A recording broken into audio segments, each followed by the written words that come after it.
श्रीमद् भागवत सुनने वाले सभी श्रोताओं को जय श्री कृष्णा। पिछले पार्ट में हम सब ने सुना भगवान नारायण ने ब्रह्मा जी को चतुर्थ श्लोकी भागवत का दिव्य ज्ञान दिया और भागवत के 10 लक्षण बताए जो क्रमशः तृतीय स्कंद से द्वादश स्कंद तक भागवत में हैं। और तृतीय स्कंद में भागवत में सर्वप्रथम विदुर जी का चरित्र सुनाया। विदुर जी साक्षात धर्म के अवतार हैं। तो ये बात उस समय की है, यदा तु राजा स्वसुतान् साधून् उषणन्न धर्मेण विनष्ट दृष्टि भ्रातुर्विष्ठस्य सुतान् विबन्धून् प्रवेश्य नाच्छा भवने ददाह। जब राजा धृतराष्ट्र अपने पुत्र मोह में अंधे होकर अपने भाई के अनाथ बच्चों के प्रति द्वेष भाव रखते हुए उनको लाक्षा भवन में जलाने की कोशिश किया, तब जब वो लाक्षा भवन से बच गए तो भगवान कृष्ण अपने प्रिय पांडवों से मिलने आए। तो जब मिलने आए तो जब विदुर जी को पता पड़ा कि भगवान कृष्ण शांति दूत बनकर धृतराष्ट्र के पास आने वाले हैं, तब विदुर जी ये धृतराष्ट्र के मंत्री थे। इन्होंने धृतराष्ट्र को उचित सलाह दिया और कहा कि ये भगवान कृष्ण आ रहे हैं, वो जो कहें जैसी सलाह दें वह तुरंत आप मान लेना। तो धृतराष्ट्र ने कहा कि विदुर, यह बात तुम दुर्योधन को समझाओ, क्योंकि वो मेरी बात मानेगा नहीं। तो विदुर जी ने कहा कि ये जो दुर्योधन है ये साक्षात कलयुग का अवतार है। स एष दोषा पुरुषा द्विडास्ते ग्रहान् प्रविष्टो यमपत्यमत्या। ये साक्षात कलयुग का अवतार है और इसने तुम्हारे गृह में प्रवेश कर लिया है। इसके लिए आप भगवान से विमुख होते जा रहे हैं और इसको तुरंत ही त्याग देने में आपका कल्याण है। तेजाश्वशैवं कुल कौशलाय। अगर आप अपने कुल की रक्षा करना चाहते हैं कि हमारा कौरव कुल बचा रहे, तो इस दुष्ट को तुरंत ही आप त्याग दे दीजिए। तो जब विदुर जी ने इस प्रकार कहा तो दुर्योधन ने सभा में सुन लिया और उसने तुरंत विदुर जी को डांटते हुए कहा, कयेन मत्रोपजिहाव जिह्वं दास्यासुता यदि बलिनेव पुष्टा। दुर्योधन बोला कि अरे इस दासी पुत्र को किसने यहाँ सभा में बुलाया है और ये मेरे ही टुकड़े खाकर और गुणगान मेरे दुश्मनों का करता है। इसको तुरंत हमारे सभा से या हमारे राज से बाहर कर दिया जाए। तो जब इस प्रकार दुर्योधन ने विदुर जी के प्रति बोला तो विदुर जी को बहुत दुख लगा। उन्होंने तुरंत ही दुर्योधन से बोले, दुर्योधन तुम क्या हमें त्याग करोगे, हम खुद ही तुम्हें त्याग करके जाते हैं। और इतना कहकर विदुर जी ने स्वयं धनुर्द्वार निधाय मायाम, अपना धनुष बाण वहीं पे रख दिया और तुरंत ही उस सभा से बाहर आ गए। तो सुखदेव जी कहते हैं परीक्षित, ये विदुर नहीं जा रहे हैं। तो कहते हैं कि ये सनिर्गता कौरव पुण्य लब्धा, ये कौरवों का पुण्य, ये कौरवों का जितना सुकृत था वो चला गया। जिस प्रकार विभीषण के लंका त्याग देने से सभी निश्चरों की आयु समाप्त हो गई थी, उसी प्रकार जब विदुर जी ने दुर्योधन को छोड़ दिया तो सभी कौरवों की आयु क्षीण हो गई थी। तो अब विदुर जी वहाँ से तुरंत ही तीर्थाटन को निकल गए और घूमते घूमते घूमते घूमते एक दिन जमुना जी के तट पर आए। वहाँ पर विदुर जी को उद्धव जी से मुलाकात हुई। तो विदुर जी ने उद्धव जी से पूछा कि उद्धव जी उस महाभारत का क्या हुआ। तो उद्धव जी ने कहा कि विदुर तुम कहाँ थे। तो विदुर जी बोले मैं तो तीर्थाटन में गया हुआ था।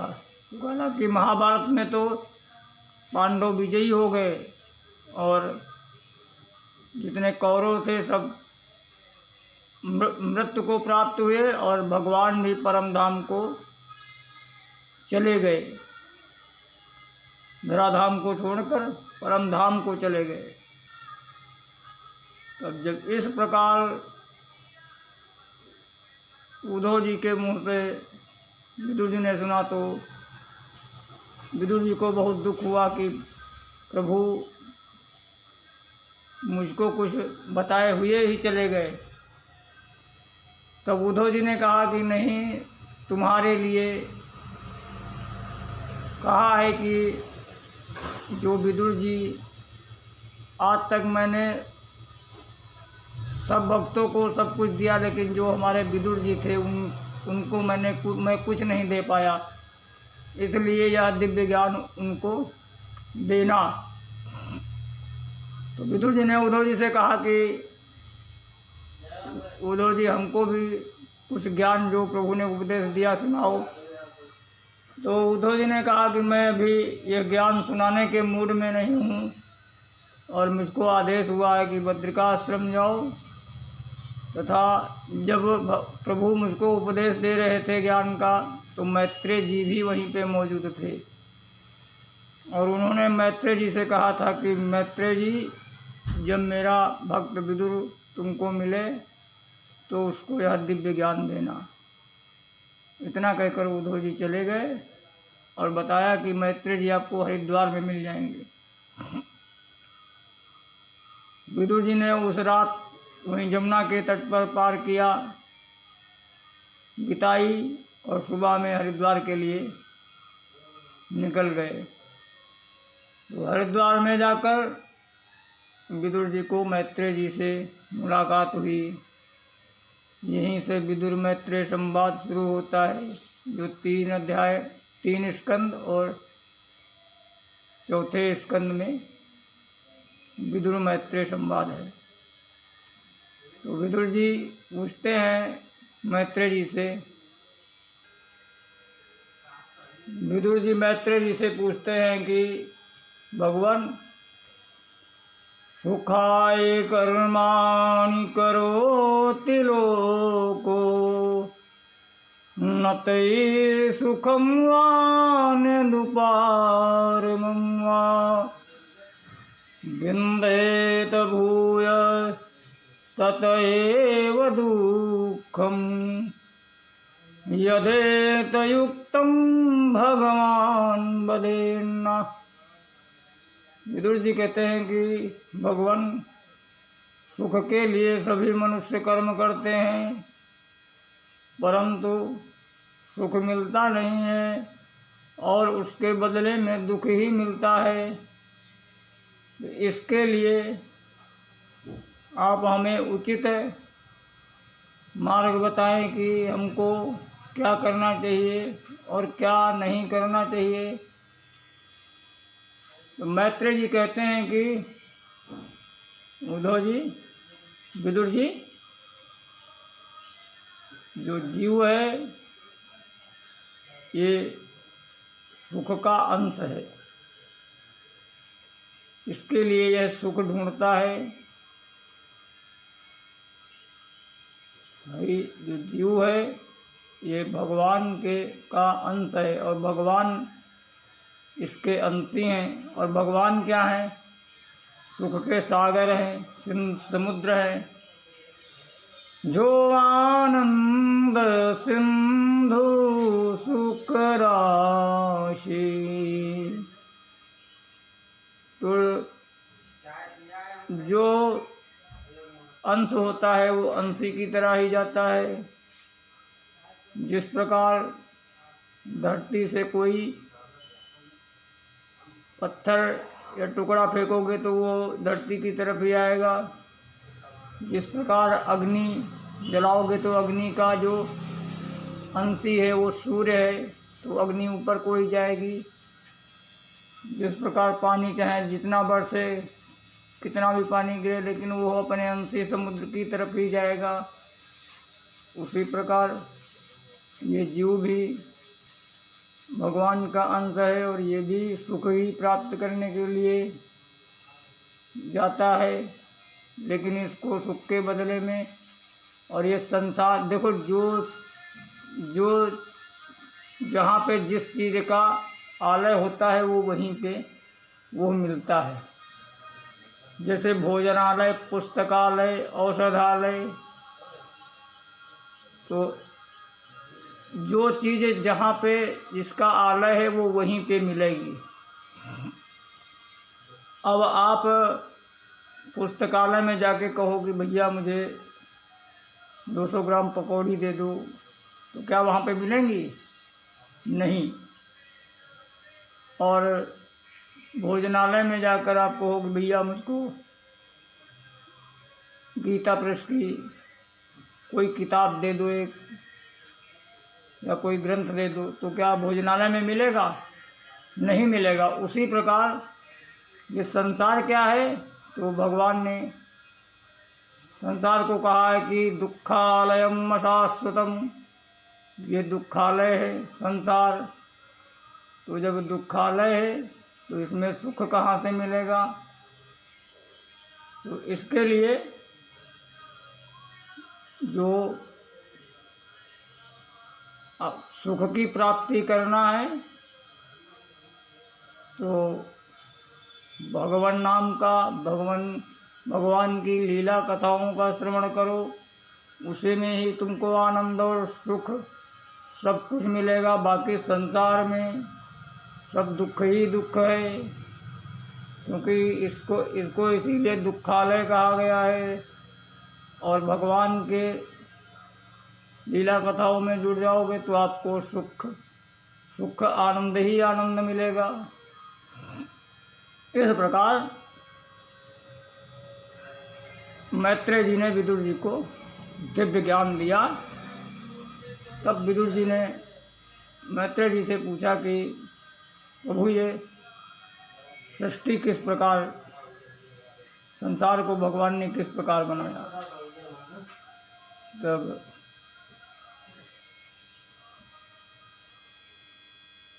तब मैत्रेय जी कहते हैं कि विदुर जी, भगवान की नाभि कमल से जब ब्रह्मा का आविर्भाव हुआ तो ब्रह्मा जी ने दिव्य वर्षों तक तपस्या की। तब उनको भगवान ने प्रसन्न होकर सृष्टि के विस्तार के लिए, सृष्टि का सृजन करने के लिए भगवान ने उनको दिव्य ज्ञान दिया। उस ज्ञान से ब्रह्मा जी ने सृष्टि को सृजन करने के लिए मन में विचार किया। तो सर्वप्रथम ब्रह्मा जी ने संकल्प सृष्टि किया। तो संकल्प के द्वारा 4 ऋषियों को उत्पन्न किया, सनक, सनंदन, सनातन और सनत कुमार। और ब्रह्मा जी ने कहा कि बेटा तुम भी सृष्टि करो, परंतु वो पुत्रों ने मना कर दिया कि पिताजी हम सृष्टि के चक्कर में नहीं पड़ेंगे, हम तो भगवान का भजन करेंगे। तो जब पुत्र ने मना कर दिया तो ब्रह्मा जी को क्रोध आ गया, और उस क्रोध से ही ब्रह्मा जी के भ्रकुटी से एक नील लोहित कुमार निकला, और वह निकलते ही रोने लगा और बोला कि मुझे नाम दो, मुझे काम दो। तो ब्रह्मा जी ने कहा भाई तुम रोते बहुत हो, इसके लिए तुम्हारा नाम है रुद्र। और काम, तो काम यह है कि भाई सृष्टि का विस्तार कर लोगे? बोला हाँ कर दूंगा। तो भगवान रुद्र ने डाकिनी, पिशाचनी, भूत, प्रेत सब पैदा कर डाले। तो ब्रह्मा जी ने कहा रुको रुको रुको, ऐसी सृष्टि हमको, ऐसी खतरनाक सृष्टि नहीं करवानी, तुम जाके भजन करो। तब ब्रह्मा जी ने संकल्प सृष्टि के द्वारा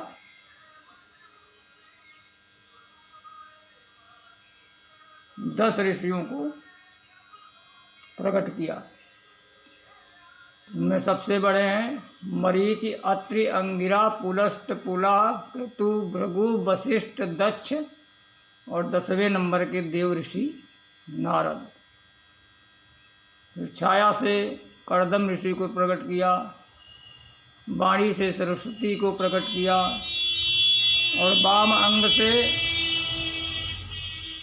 स्त्री को और दक्षिण अंग से पुरुष को जन्म दिया, जिनका नाम मनु और शत्रुपा रखा। और इनसे कहा कि अब तुम दोनों लोग मैथुन सृष्टि के द्वारा सृष्टि का शुभारंभ करो। इस प्रकार ब्रह्मा जी ने जब मनु और शत्रुपा को आदेश दिया, तब मनु शत्रुपा ने 3 कन्या और 2 पुत्रों को जन्म दिया। कन्याओं में आकुति, देवहूति और प्रसूति, तथा पुत्रों में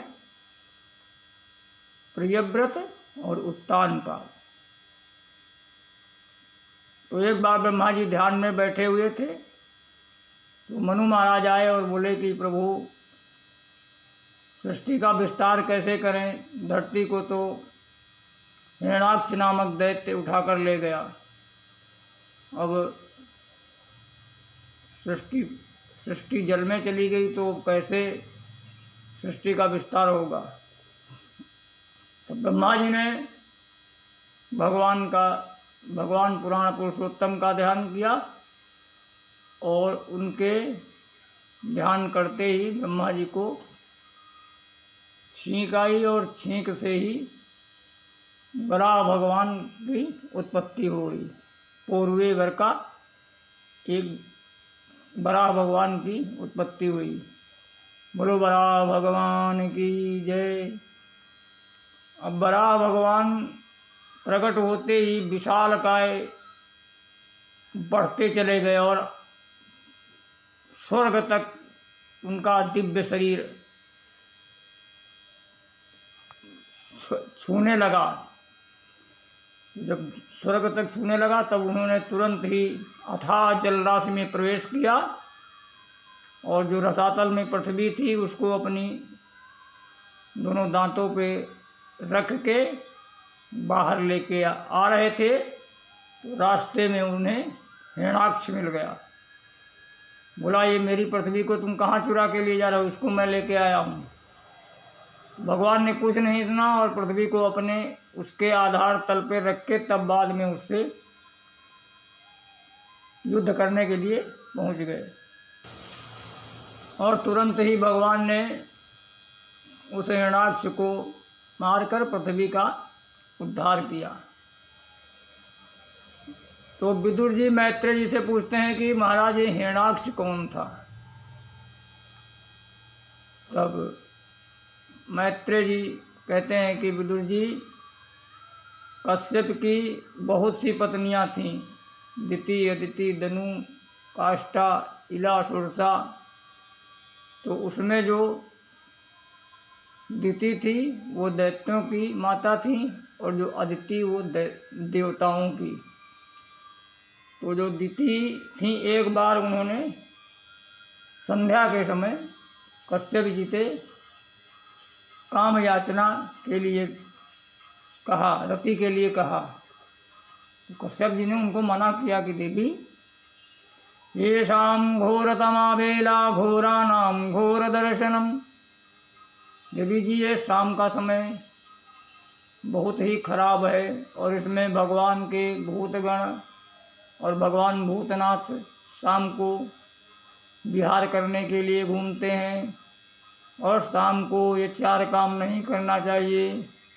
आहारम, मैथुनम, निद्रा, स्वाध्याय विशेषता। शाम को भोजन नहीं करना चाहिए, शाम को सोना नहीं चाहिए। अगर सोओगे तो घर में दरिद्र का जन्म होगा, घर में दरिद्रता आएगी, और खाओगे तो आहारम जायते व्याधि, बीमार पड़ जाओगे, जब बीमारी बनेगी। और शाम को पढ़ना भी नहीं चाहिए, शाम को जो पढ़ोगे वो सब विस्मरण हो जाएगा। पढ़ना है तो 7-8 बजे के बाद पढ़ना चाहिए, शाम के टाइम सूर्यास्त के समय नहीं पढ़ना चाहिए। और स्त्री प्रसंग नहीं करना चाहिए, स्त्री प्रसंग करोगे तो संतति जायते दुष्टो, जो पुत्र होगा वो बहुत ही दुष्ट प्रकृति का होगा। तो इस प्रकार, लेकिन दिति नहीं मानी, तो भगवान कश्यप ने उनकी कामना पूर्ण किया। और जब दिति का कामज ज्वर शांत हुआ, तब उनको बहुत पश्चाताप हुआ, और उन्होंने कश्यप जी से कहा कि भगवान, मुझसे बहुत गलती हो गई। तो कश्यप जी ने कहा कि भाई, गलती हो गई तो इसका कष्ट, इसका तुमको भोगना पड़ेगा।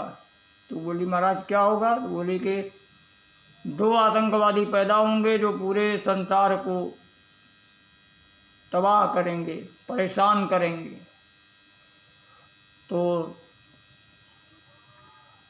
जब इतना सुना तो दिति ने डर के मारे 100 वर्षों तक बच्चों को जन्म ही नहीं दिया। दधार वर्षाणि शतम संकमानासुराद्रनाथ। वो सोचने लगी कि अगर मैं जन्म दूंगी तो ये देवताओं को परेशान करेंगे या संसार को परेशान करेंगे, इसके लिए 100 वर्ष तक जन्म नहीं दिया। लेकिन जब 100 वर्षों के बाद ये दोनों दैत्य प्रकट हुए, तो बड़ा वाला हिरण्याकश्यप था और छोटा वाला हिरण्याक्ष था। तो वो पैदा होते ही पृथ्वी से स्वर्ग तक उनके मुकुट छूने लगे, और वो इतने बलवान थे, स्वर्ण के समान थे दोनों। तो छोटे वाले को बड़ा वाला हिरण्याकश्यप बहुत प्यार करता था। तो छोटा वाला हिरण्याक्ष एक बार अपने भैया से बोला कि भैया, मैं विजय के लिए जाना चाहता हूँ, मैं सभी दिशाओं को जीतना चाहता हूँ, सभी जितने लोकपाल सबको जीतना चाहता हूँ। तो हिरण्याकश्यप बोला, जाओ भैया। ऐसा कहकर चला गया। तो उसने सर्वप्रथम वरुण लोक गया। तो वरुण लोक गया तो उसने वहाँ पे जाके वरुण जी को बोला कि भाई, हमको आपसे युद्ध करना है। तो वरुण बोले कि भाई, अब तो मैं बुढ़ा हो गया हूँ, अब मैं युद्ध नहीं करता हूँ, और तुम जाओ, अगर तुमको युद्ध की इच्छा है तो तुमको युद्ध करने वाला बहुत जल्दी मिलेगा। ऐसा कहकर वरुण ने अपना पीछा छुड़ा लिया, और वो वरुण लोक से निकला तो रास्ते में नारद जी मिल गए। इसने नारद जी से पूछा कि बाबा, क्या नारायण नारायण करते रहते हो, कोई लड़ना भिड़ना आता है? नारद जी ने कहा कि भैया लड़ना भिड़ना तो नहीं आता है, लेकिन लड़ाना भिड़ाना आता है। तो नारद जी ने कहा कि तुमको बहुत शीघ्र ही जाओ, आगे लड़ने वाला मिल जाएगा। तब जब आगे बढ़ा तो उतने में ही भगवान 12 इसको मिल गए, जो पृथ्वी का उद्धार करने के लिए जा रहे थे। तो इसने दूर से ही भगवान को ललकारते हुए कहा, ये जंगली सुअर रुक जा। भगवान ने देखा कि ये पीछे हिरणाक्ष आ रहा है, तो भगवान ने तुरंत पृथ्वी को उसके आधार पर रख दिया और वापस आकर उससे कहने लगे, सत्यम वयंभो मनगोचरा मृगा युष्मद्विधान मृगे ग्राम सिंहान। भगवान बोले, तुम सही कह रहे हो कि मैं तुम सही कह रहे हो कि मैं जंगली वन्य जीव हूँ, जंगली जीव हूँ, लेकिन मैं तुम जैसे ही ग्राम सिंहों को ढूंढता रहता हूँ। ग्राम सिंह माने कुत्ता, संस्कृत में ग्राम सिंह कुत्ता को कहते हैं। वो संस्कृत में कितनी गाली है, वो भी कितनी मीठी है। किसी को कहो कि तुम बहुत ग्राम सिंह हो, तो वो अपने को सोचेगा कि भाई ये हमारी बहुत तारीफ कर रहा है। तो भगवान ने भी उससे कहा कि युष्मद् विधान मृगे ग्राम सिंहान, हम तुम जैसे गांव के कुत्तों को ही ढूंढता रहता हूँ। ऐसा कहकर भगवान से हिरणाक्ष का युद्ध हुआ और भगवान ने हिरणाक्ष का तुरंत ही वध कर दिया। तो इस प्रकार पृथ्वी का उद्धार भगवान ने किया वराह रूप में। तो सभी देवताओं ने भगवान की स्तुति की और स्तुति करके सब अपने अपने धाम को चले गए। अब मनु महाराज की जो 5 संतानें थी, उसमें 3 बेटियां और 2 बेटे। उसमें सर्वप्रथम मझली बेटी देवहूति का कथा, सर्वप्रथम देवहूति की कथा आती है। देवहूति का विवाह कर्दम ऋषि के साथ हुआ था। तो जब देवहूति ब्याह के लायक हुई तो मनु महाराज ने उनके ब्याह के लिए कर्दम के पास गए और कर्दम जी भगवान की तपस्या कर्दम जी ने भगवान की 10,000 वर्षों तक तपस्या किया। तब भगवान ने उनको दर्शन दिया। तब कर्दम जी भगवान से प्रार्थना करते हैं कि तथा सचाहम परिबोधुकाम शमानशीलां गृह में दधेनु उपेयवान्मूलम श्रीशेषमूलम दुराशया कामदुघां हृपश्य। कर्दम जी भगवान से कहते हैं कि प्रभु, आपके जो चरण कमल हैं वो सभी कामनाओं को पूर्ण करने वाले हैं। इसके लिए मैं भी आपसे एक सुंदर शील स्वभाव वाली अपने ग्रह रूपी यज्ञ को चलाने के लिए एक पत्नी की आपसे चाह करता हूँ, आपसे मांगता हूँ, वो अभिलाषा मेरी पूर्ण कीजिए। तब भगवान प्रसन्न होकर कहने लगे कर्दम जी से कि कर्दम जी, विदित्वा तब चैत्यम में पुरेव समयोजित, मैंने आपके जो मन में बात चल रही थी वो जान लिया है और उसकी मैंने व्यवस्था कर दिया है।